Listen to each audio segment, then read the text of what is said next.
এই রাস্তাটা দেখে আমার কাছে মনে হচ্ছে এটা মনে হচ্ছে 1000 বছর ধরে উপন্যাসে সেই মোগলাই সড়ক।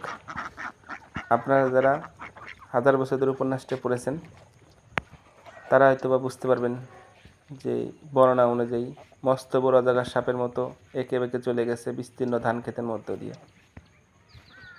যারা এই উপন্যাসটা পড়েছেন জহির রায়নের ঠিক তারাই অনুভব করতে পারবেন যে 1000 বছরের সেই মোগলাই সড়কটা এমন কিনা। আমি যখন গ্রামের কোনো মেঠো পথ বা মাটির রাস্তা দেখি তখন আমার কাছে 1000 বছরের উপন্যাসের মতোই মনে হয়।